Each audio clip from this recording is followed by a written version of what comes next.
साथियों, किस्मत मेरी मुट्ठी में नामक वीडियो में आपका एक बार फिर से स्वागत है। जैसा कि मैंने आपको पिछले वीडियो के अंतर्गत बतलाया था कि हमारे चारों तरफ जो भी कवर्ड किए हुए हैं पुद्गल वर्णनाएं, अगर उनको ईश्वरी मान लिया जाए और या ईश्वरीय शक्ति मान लिया जाए तो ये अतिशयोक्ति नहीं होगी, क्योंकि इसमें जो भी गुण विद्यमान होते हैं वो भी ईश्वर में ही विद्यमान होते हैं और ईश्वर के जो गुण होते हैं वह इस पुद्गल वर्णाओं में भी विद्यमान होते हैं। जैसे कि ईश्वर के लिए कहा गया है कि ये निर्विकार, अनंत, अविनाशी, सर्वगुण संपन्न, बिना भार के और अदृश्य होते हैं। इनका कोई आभास नहीं कर सकता है।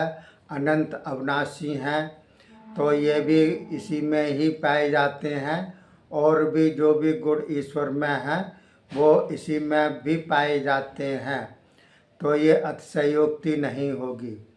इसके अलावा जैसा कि आपको शायद मालूम ना हो, और क्या आप जानते हैं कि अगर मान लीजिएगा हमारे इस संसार में सभी लाइटें बंद कर दी जाएं और आकाश में जितने भी तारे हैं, चंद्रमा, सूर्य जितने भी हैं, अगर वो प्रकाश न दें तो क्या होगा?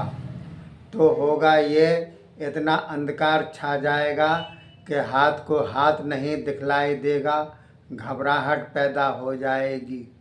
क्योंकि अंधकार से सभी घबराते हैं, अंधेरे से सभी घबराते हैं, काले से सभी घबराते हैं। इसको हवा बना रखा है, लेकिन ये वाकई में अगर देखा जाए तो ये जो अंधेरा होता है, जो कालापन होता है, वो सर्वशक्तिमान अपने में समेटे हुए होता है। जैसे कि मान लीजिए जो जितने भी कलर हैं, 7 रंग हैं, 7 से और भी कलर बनते हैं, तो जितने भी कलर हैं अगर उन सबको मिला दिया जाए तो भी काले का रूप धारण कर लेगी, अर्थात काले में सारे रंग समाहित हैं। इसके अलावा जितने भी शक्तियां हैं, जैसे कि हमारी शक्ति है, जब हम मर जाते हैं, ख़त्म हो जाते हैं, हमारी आत्मा कहाँ चली जाती है ये किसी को पता नहीं। ये अनंत में चली जाती है, अंधेरे में चली जाती है, कोई पता नहीं इसका अंधेरेपन का। और जहाँ से हम जन्म लेते हैं, कैसे जन्म लेते हैं, ये भी अंधेरे में है, ये भी किसी को ज्ञात नहीं है। और जो भी ज्ञात है वो हम शास्त्रों के द्वारा मालूम करते हैं, लेकिन शास्त्रों के ऊपर हमारा विश्वास नहीं, क्योंकि ये विज्ञान का युग चल रहा है। इसमें उसी को विश्वास किया जाता है जिसका कोई सबूत हो या मैंने कुछ उसको देखा हो। तो शास्त्रों में 90% जो बातें होती हैं ना हमारे ज्ञान में हैं और ना ही इनका हम आभास कर सकते हैं। इसलिए मैं कह रहा हूँ कि जहाँ से जन्म लिया वो भी अंधेरे में है, हम कहाँ जाएंगे, हमारी आत्मा कहाँ जाएगी, ये भी अंधेरे में है। तो अंधेरे में शक्तियाँ सारी समाहित हैं, क्योंकि अंधेरे में ही चले जाती हैं और फिर अंधेरे से ही प्रकट होती हैं। प्रकट होती हैं कैसे होती हैं? जैसे कि जब हम कोई भावना करते हैं, किसी के प्रति भावना करते हैं तो अकल्पनीय भावना होती है। भावना वो होती है जो सत्य नहीं होती है। जैसे मान लीजिए हम किसी भी मूर्ति में भावना ये करते हैं कि ये भगवान है, लेकिन हकीकत में क्या है कि मूर्ति एक धातु है, एक पत्थर है, लेकिन हम जब भावना भाते हैं तभी उसमें शक्ति का संचार होता है। ये हमारे ऊपर ही डिपेंड करता है कि हमारी जितनी प्रबल भावना होगी उसी हिसाब से वो शक्ति उसमें समाहित होगी और फिर वो हमको वापस होगी। तो ये अंधेरे में ही सब कुछ चलता है, भावनाएं भी चलती हैं, मन भी चलता है। क्योंकि मन जब चलता है, जो हमारे सामने कोई चीज़ नहीं होती है, तो हम मन में कोई चीज़ ठान लेते हैं या कल्पना करते हैं तो भी अंधेरे में होती है, वह पूरी हो भी सकती है और नहीं भी पूरी हो सकती है, अर्थात ये अंधेरे में ही है। तो अंधेरे का बहुत अधिक महत्व होता है। हमको घबराना नहीं चाहिए, अंधेरे से, काले से नहीं घबराना चाहिए। लोग बाग काली की पूजा इसीलिए करते हैं जो तांत्रिक होते हैं, क्योंकि काली की पूजा करने से अर्धरात्रि में उसकी पूजा होती है और अर्धरात्रि अंधेरे में ही होती है, अमावस्या में ही होती है। क्योंकि अमावस्या में जो होती है वो अर्धरात्रि में बिल्कुल अंधेरी रात होती है, लेकिन हम उस अंधेरी को बात कर रहे हैं जो बिल्कुल अंधेरा होता है।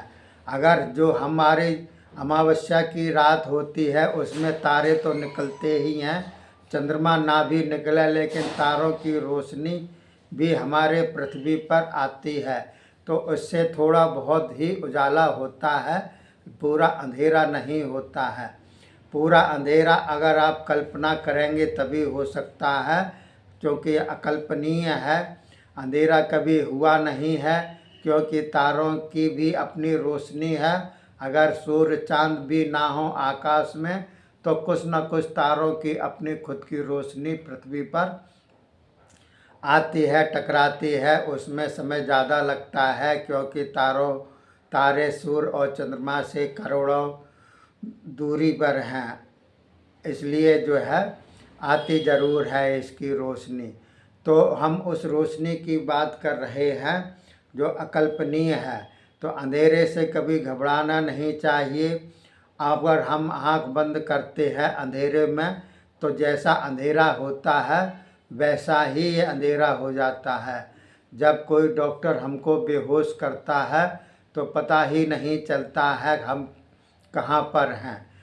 कोई भी चीरा फाड़ी करता है डॉक्टर तो पहले उसको बेहोश करता है, जिससे कि हमको कुछ भी मालूम ना हो, हम अंधेरे में चले जाते हैं। हमारी शक्ति, स्मरण शक्ति वगैरह सब अंधेरे में ही चली जाती है, और जब हम होश में आते हैं तभी उसका पता चलता है। तो शक्ति जो होती है वो हमारी और आपके स्वयं की मन की और भावनाओं की और शारीरिक शक्ति से हम कुछ भी कर सकते हैं। हम जो भी करते हैं मन की शक्ति से, दिमाग की शक्ति से, दिल की शक्ति से जो भी कुछ करते हैं वह सिर्फ 7% ही कर पाते हैं, क्योंकि हमको अभ्यास नहीं है किसी भी चीज़ का। अगर हम किसी एक चीज़ पर अभ्यास कर लें, उसको टारगेट बना लें और उसी में ही शक्तियाँ विदित कर दें, अगर 7% भी वह शक्ति की तरफ हम कर लें तो उस शक्ति के द्वारा हमको लक्ष्य की प्राप्ति हो जाएगी। लेकिन चूँकि हमारा मन भटकाव में रहता है, चारों दिशाओं में रहता है, अगर हम 10 मिनट भी पूजा करते हैं तो मुश्किल से 1 आध मिनट ही हम अपने मन को, ध्यान को केंद्रित कर पाते हैं। बाकी सब इधर की उधर की बातें, फिजूल की बातें, सांसारिक बातें हमारे विचारों में विचरती रहती हैं। तो मन का और भावना का बहुत बड़ा महत्व है। इसीलिए मैंने आपसे कहा है कि जो हमारे आपके पूजनीय हैं, जो असहाय हैं उनकी दुआएं लेनी चाहिए, और जो पूजनीय हैं उनका आशीर्वाद लेना चाहिए। तो सबको जो है सुखी रखना चाहिए, तभी हम सुखी रह सकते हैं। हम अगर किसी को दुखी रखेंगे तो लौट करके वही वर्णनाएं हमारे पास आएंगी, तो हम दुखी होंगे। तो साथियों, इस वीडियो के माध्यम से मैंने कुछ आपको बतलाया है। अगर वीडियो अच्छा लगा हो तो आप सब्सक्राइब कीजिएगा, शेयर कीजिएगा, लाइक कीजिएगा और हमारे हौसला अफजाई कीजिएगा। तब अगले वीडियो का इंतज़ार कीजिए। तब तक के लिए धन्यवाद। जय हिंद, जय भारत।